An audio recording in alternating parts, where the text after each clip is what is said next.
Welcome back to Drill by Field. This is Coach T. Today we're going to stick with our T progressions. First thing we're going to try to do is get our lower half more involved. Main thing we like to do here is a hip hinge progression. Everything you do as a hitter is going to have to involve some sort of posture. So what we do to make those hitters really feel that move is we're going to open up their toes. My right-handed guys, I typically tell them to point their toes at the second baseman, and for left-handed hitters, we'll tell them to move their eyes and their feet towards the shortstop. Once you have your hitter set up, we have to learn what we're trying to accomplish. For me in this drill, we're trying to accomplish posture. The main reason we want to accomplish posture, which again is going to be an athletic position, right? Shoulders over knees, good general wide base, shoulder width base with your feet. The reason we want to accomplish that, as the hitter starts to turn through the baseball, it's going to be harder for him to hold that direction behind the ball if he's not in athletic posture, right? So if I stand up and turn, I lose path of baseball.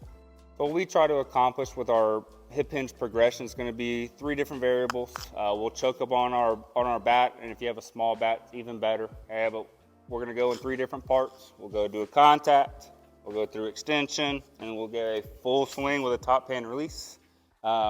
It's really important that we add variables to learn the new moves, figure out contact point, figure out how to stay connected whenever we turn.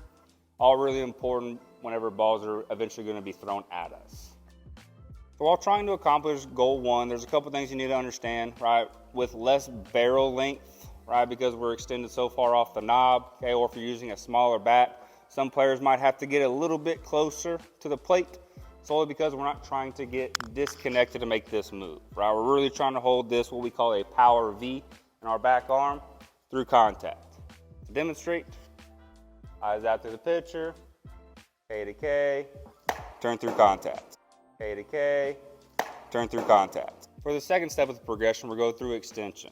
So main goal here, we're trying to create posture. So posture is going to be shoulders over the knees, right? Staying athletic, not only to the baseball, but through it.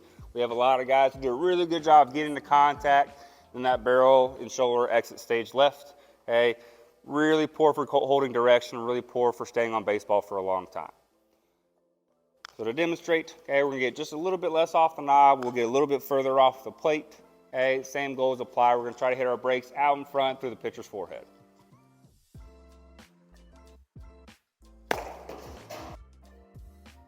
For step 3, we're going to do a full swing now. Okay, the main thing here we're trying to accomplish, again, is posture and direction. So the longer my barrel can stay in the middle of the field, the better chance I have of running into baseballs whenever balls are actually being fed to me, regardless of timing. The main thing I want to feel here, load in my catcher with my knob, right? Make sure my hip is nice and engaged, and from here, all we're going to do is turn nice and tall through contact. Another fun drill we do with our both youth and high school collegiate hitters to incorporate the anchoring of the feet in the ground, to really use the ground to exert energy through the baseball, is a step back drill. So with this step back drill, all we're trying to accomplish is loading into the lower half. Right? What I'll see from a lot of my physically immature players is the sway back and a big sway forward. So all we're trying to do is stay between our feet. So in my step back drill, all I'm trying to accomplish is head stability and making sure my feet stay in the ground as I turn through the baseball. For a quick demonstration, step back and fire.